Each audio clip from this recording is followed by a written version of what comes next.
telespectadores, lá embaixo vêem correr um grande rio. É o Douro, o Douro. Na nossa frente está a Serra de Montemuro.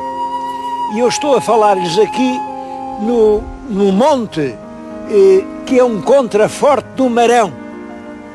Vêem atrás de mim uma vila que se vai esplanando na serrania, é Mesão Frio. Mesão Frio é a cabeça de um pequeno concelho.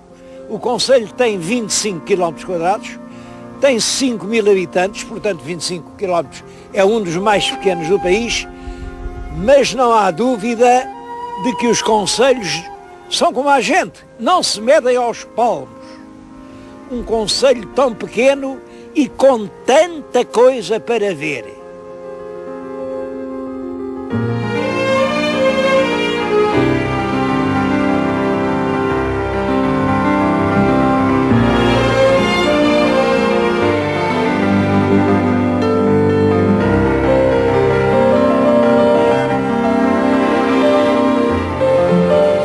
O próprio nome da terra, Mesão Frio, é muito interessante. É claro que há muitas teorias, cada pessoa tem a sua opinião e vá-se lá saber quem é que tem razão. Mesão. Para uns, mesão é porque a terra está assim no alto do monte, que faz lembrar uma mesa, uma grande mesa, mesão. Bom, para outros, e eu acho que são os outros que têm razão, mesão tem a ver com a palavra francesa maison.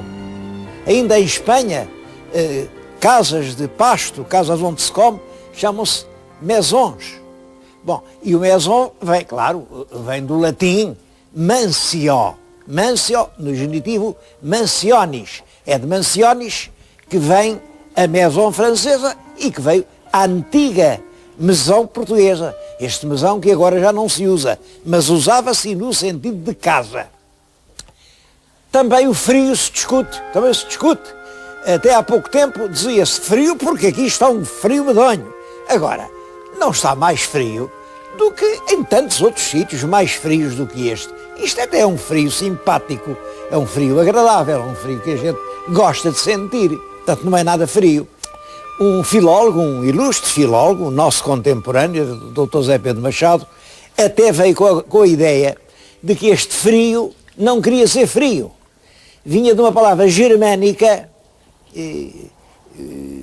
parecida com frio e queria dizer paz. Portanto, era uma casa de paz, pacífica. A pessoa chegava ali e sentia-se muito bem. Bom, eu também não acredito nisso. Porque, é claro, isso é uma ideia poética. Eu penso que é frio, mas frio do seguinte.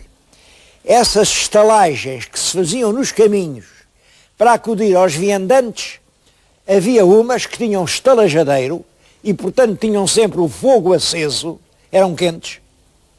Havia outras que não tinham estalajadeiro, tinham só as 4 paredes de pedra e um fardo de palha no chão, onde eles passavam as noites. Esses eram frios, porque não é só este mesão frio que existe. Olhem, há aquela albergaria que é ao pé de Coimbra, na Idade Média, chamava-se exatamente Mesão Frio. Frio porque era das tais que não tinha o lume aceso. Aqui está explicado como é que nasceu esta vila de Mesão Frio. Um lugar de passagem onde as pessoas encontravam o acolhimento entre algumas paredes. Paredes frias e nuas, certamente, onde eles tiritavam a noite inteira. Mas sempre é melhor um abrigo do que coisa nenhuma.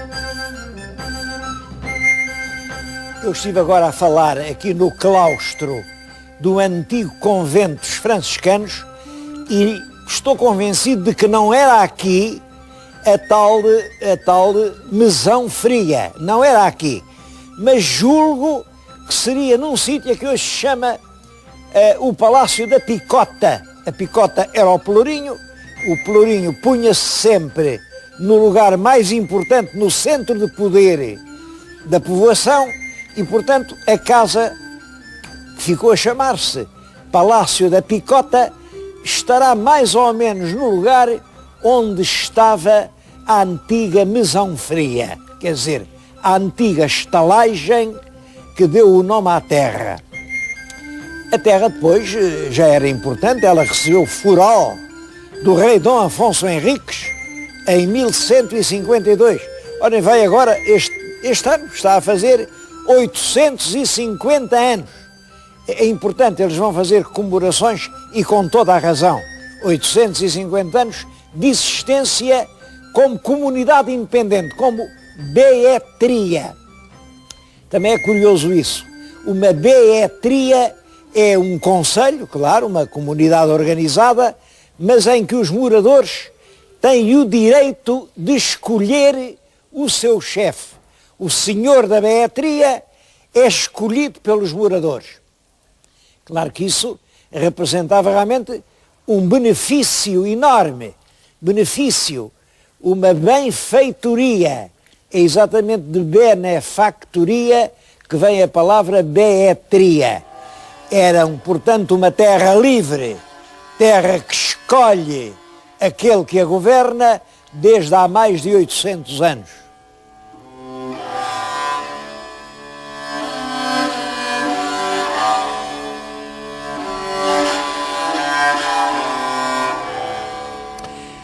Dom Afonso Henriques ficou ligado aqui a Mesão Frio também por outras razões. Bom, e uma delas é realmente muito, muito curiosa. A rainha, mulher de Dom Afonso Henriques, a rainha Dona Mafalda, quis fazer aqui, veem aqui esta garganta do Douro, ora bem, ela quis fazer uma ponte a ligar a margem norte à margem sul. A ponte era além, durante muito tempo ainda se viram lá os pilares, mas não foi concluída. A ponte não se fez, mas ela então estabeleceu que havia ali uma barca e barqueiros que a qualquer hora do dia ou da noite levavam os passageiros que chegavam, vinham de Lamego, queriam passar para além, para Amarante, e tinham um barco de graça, não pagavam nada. O barqueiro tinha que estar ali com o seu barco, vinha o viajante, metia-se no barco, fazia a travessia. Em troca, a rainha deu aos barqueiros todas estas terras aqui que se vêem, estas terras aráveis, que hoje estão em socalcos com vinha, ela deu-lhes isto, para eles aí terem um rendimento que lhes permitisse viver e que permitisse, portanto, trabalharem nos barcos sem levarem nada a ninguém. Isto fixou aqui uma pequena população dos barqueiros e fez nascer uma aldeia que se chama Barqueiros. É uma aldeia pequena, bonita, antiga e que está ligada a esta história encantadora. Uma travessia do rio sem pagar portagem. Uma coisa em que eu tenho pensado muitas vezes, mas que não sei resolver, o senhor telespectador pense nisto. Essa rainha, Dona Mafalda, que fez aliás muitas coisas bondosas, era italiana, era da Saboia, era filha do conde Amadeu II de Saboia. A Saboia, como sabem, é aquela região onde hoje está Nice, aquela região a norte de Génova. Bom, é muito longe daqui. Como é que o nosso rei foi casar com a filha de um conde da Saboia? E, sobretudo, sabe-se que ele só está casado depois de 1146. Os documentos só depois de 1146 é que têm o nome do rei e da rainha. Ora, em 1146, o nosso Dom Afonso Henriques já tinha 35 anos. Devo dizer que nessa altura ninguém casava aos 35 anos. Um homem aos 35 anos já era quase velho. Bom, os casamentos eram aos 15, 16, 17, 18. Bom, o que é que aconteceu ao Dom Afonso Henriques para só nos aparecer casado com uma condessa saboiana depois dos 35 anos? há aí qualquer mistério que ainda não está resolvido.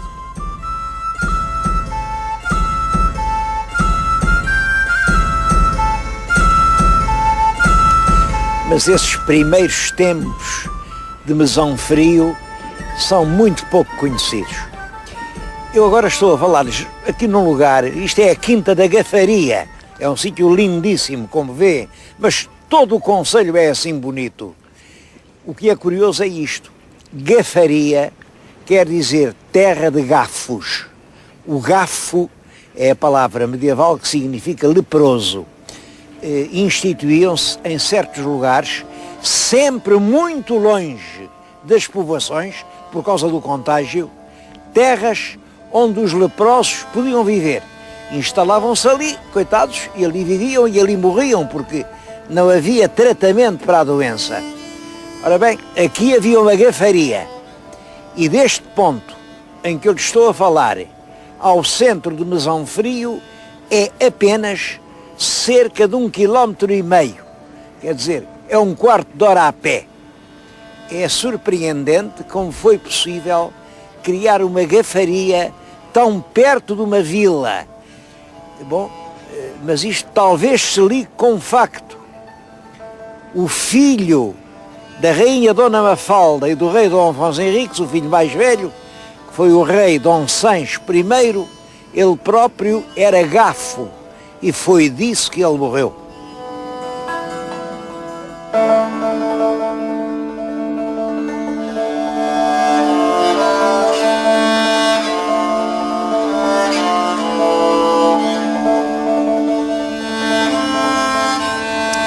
A história de Mesão Frio, a partir desses tempos da fundação, é uma história igual à das aldeias e das vilas aqui do norte de Portugal. Os pequenos lugares vão crescendo devagar, muito devagar. As famílias de colonos alargam pela serra acima as suas arroteias e, sobretudo, começam a meter os pés da vinha e a plantar as oliveiras. São esses dois produtos, a vinha e a oliveira, que vêm trazer um pouco mais de bem-estar às aldeias dos lavradores. Mas é sobretudo a vinha aqui, nas encostas do Douro, que não tarda a ocupar grandes espaços. Começa a haver muito vinho, isso no século XVI já há muitas referências ao vinho do Douro. É no século XVII que os ingleses começam a comprar em grandes quantidades no Porto barricas de vinho daqui. Olhem, esta estradinha para onde agora vêm os automóveis ainda é a mesma por onde iam os carros com as pipas no tempo do Marquês de Pombal. Vejam lá, já lá vão quase 300 anos e ainda não há maneira de fazerem uma estrada nova. Mas era por essa estradinha, iam as pipas, ali metiam-se nos tais barcos, os barcos iam de Douro abaixo. No Porto haviam os comissários ingleses, pagavam aquilo a dinheiro, o dinheiro chegava cá acima, outra vez atrás dos montes e aqui ao Alto Douro, e os proprietários agora tinham dinheiro para fazer palácios.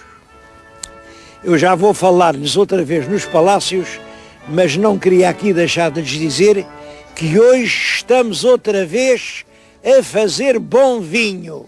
Vamos agora ver isso.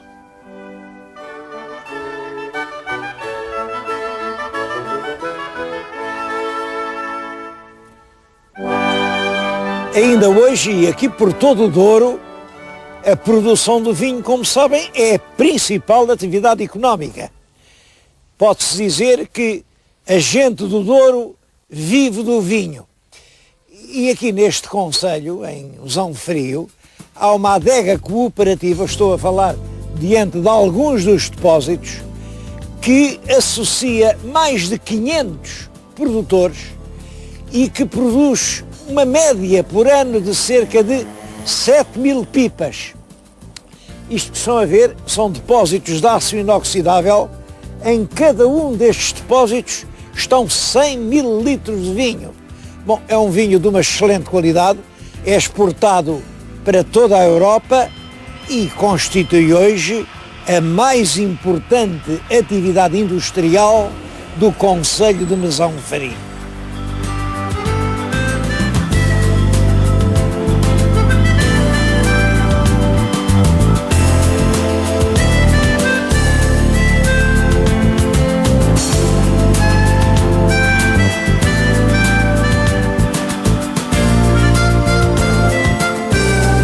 A história do vinho do Porto também tem altos e baixos. Tem momentos de euforia, de riqueza e também tem horas de desespero, horas dramáticas. Eu penso que um dos pontos mais altos é o Tratado de Methuen. Methuen é o nome de um diplomata, é o diplomata que negociou o tratado. Um tratado entre Portugal e a Inglaterra que diz mais ou menos isto. Em Inglaterra, os impostos de entrada pagos pelos vinhos portugueses baixam. O vinho português passa a pagar menos que o vinho francês. Em compensação, em Portugal, os lanifícios, os artigos de vestuário, também passam a pagar muito menos do que pagavam até aí. É claro que isto teve um efeito mau para os lanifícios. Muitas fábricas de lanifícios foram-se abaixo, mas teve um efeito excelente para as vinhas, porque a Inglaterra, onde se bebia muito, começam a importar grandes quantidades, cada vez maiores, e todos estes montes que vêm aqui à minha volta, todo o Vale do Douro, se enche de vinhedos. Isso dura por todo o século XVIII e é a altura dos solares. As pessoas ricas com aquele dinheiro mandam construir grandes palácios. Muitos deles são fidalgos e têm ilustres pedras de armas, outros não são, mas enfim, toda essa arquitetura dos solares do século XVIII tem a sua raiz no vinho do Porto exportado para a Inglaterra. O pior é que no século XIX vem a filoxera. A filoxera é uma doença, quase se não vê, mas que mata a vide, morre o cacho e todas estas montanhas que estavam a dar vinho, de repente ficaram terras mortas, onde realmente ninguém conseguia colher um cacho de uvas. Isso é um período trágico. Há muitos suicídios. Os solares foram abandonados. Ainda hoje, quem andar por aí, vê alguns em completa ruína. Bom, mas depois de uma noite há sempre uma madrugada. Os agrónomos portugueses encontraram maneira de vencer essa praga da filoxera e do mildium e com novos enxertos, com os bacelos americanos, que são resistentes a essas doenças, as vinhas voltam a povoar as serras. Aqui de onde eu estou, vê-se perfeitamente para aquele lado. A serra está limpa, são socalcos de vinha, mas vê-se para além a mata que invadiu os antigos socalcos.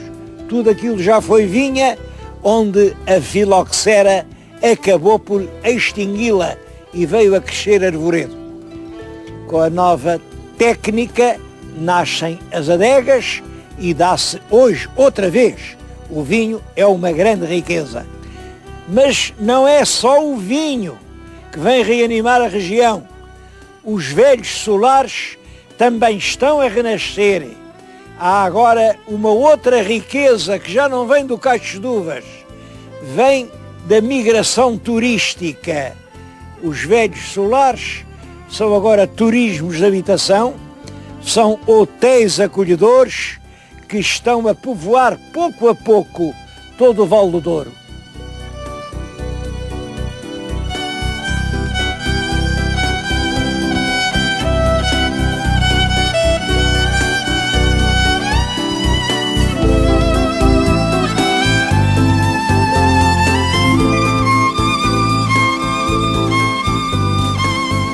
Dos solares que têm mais prestígio aqui na região é este solar da Rede. Chama-se solar da Rede por uma razão engraçada, é que fica perto de uma aldeia da Rede, que era onde os antigos pescadores atravessavam uma rede de um lado ao outro do Rio Douro e, é claro, tudo quanto vinha rio abaixo ficava ali. É como vê um edifício muito bonito, tem ao centro uma pedra de armas, querem dizer Queiroz e Cabral, são famílias importantes daqui, mas o último proprietário, ligado à família, do solar foi um famoso político do fim da monarquia, o José Maria Alpuim. Estou-lhes a falar aqui na própria casa de jantar do José Maria Alpuim. Todo este palácio fala do José Maria Alpuim. Ora, ele tem lá ao fundo um quarto. Naquele quarto há uma cama que chamam a cama do rei. É claro que isso é uma lenda, porque o rei nunca veio aqui, mas eu penso que a lenda se pode explicar porque o Alpuim viveu toda a vida no desejo de que o rei cá viesse. Alpuim era um homem de grande talento, ele formou-se em Coimbra, era um orador de palavra poderosa, ele arrastava as turbas e era um homem terrivelmente ambicioso. Bom, ele era do Partido Progressista. Naquela altura eram regeneradores progressistas, no fundo, entre regeneradores e progressistas não havia assim uma grande diferença e eles iam-se alternando no poder. Ora estavam os regeneradores, depois estavam os progressistas, depois estavam os regeneradores. Bom, era isso que se chamava rotativismo. O rei Dom Carlos modificou isso, chamando para o governo um antigo regenerador, que era o João Franco. Portanto, criou uma dissidência dentro dos regeneradores. O Alpuim, que era progressista, ficou muito zangado. Então, porquê é que não achou antes a ele que podia criar uma dissidência dentro dos progressistas? E o Alpuim, a partir desse momento, cria a dissidência progressista e atira-se à monarquia. E mais, alia-se aos republicanos. Alpuim mistura-se com o Partido Republicano para fazer uma revolução que devia implantar a República em 1908. É a Revolução de 28 de janeiro de 1908. Bom, é claro que o que é que eu penso disto? Há quem diga que os homens são todos iguais. Não é verdade. Há homens de palavra e há homens sem palavra. É claro que Alpuim acabou, tristemente, abandonado por todos. Nem sequer os republicanos lhe ligaram. Deram-lhe um bom emprego, fizeram-no comissário da companhia Niassa, e ele morreu poucos anos depois, sem lhe terem dado nenhum cargo de confiança política, porque é evidente que um homem que serve a monarquia e foi 3 vezes ministro do rei Dom Carlos, um homem que no seu palácio manda fazer a cama à espera que el rei o venha visitar e que depois se mete numa revolução republicana, é um homem sem palavra. A casa hoje é uma pousada cheia de encanto, está num sítio lindíssimo, lindíssimo, sobre o Val do Douro, tem jardins muito bonitos, tem aí pela encosta acima aposentos espalhados, as pequenas casinhas dos camponeses são hoje aposentos. Há aí um casal para os noivos. Que beleza ser noivo e poder passar ali a noite de núpcias, que beleza. Bom, mas há outra razão que me leva a ter por este solar da Rede uma grande simpatia. É que o diretor da pousada não é um português, é um italiano, um homem muito culto, o Dr. Giuseppe Gilardino, que antes de estar aqui foi diretor de hotéis 5 estrelas na Suíça, em França, veio para aqui, apaixona-se pela maneira de ser portuguesa, ele diz que nunca nenhuma cidade o recebeu tão bem como Lamego, acredito, conheço Lamego, e fica aqui.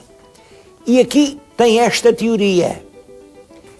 Em Portugal, poucas coisas há tão boas como a comida portuguesa. Como é possível que haja hotéis e pousadas e lugares de Portugalidade a servir comida estrangeira a quem passa? E ele aqui tem uma cozinha realmente muito boa, em que as velhas especialidades aqui da cozinha duriense, ou minhota, ou tudo quanto é português, é tratado com um extraordinário carinho. É preciso vir ao Val do Douro para saber até que ponto é preciosa a cozinha portuguesa. E nós que temos nas mãos esse trunfo, porque a cozinha portuguesa é uma das mais saborosas de toda a Europa. Temos esse triunfo nas mãos e não o usamos. É o caso de dizer, também é um dito popular, que Deus deu as nozes a quem não tem dentes.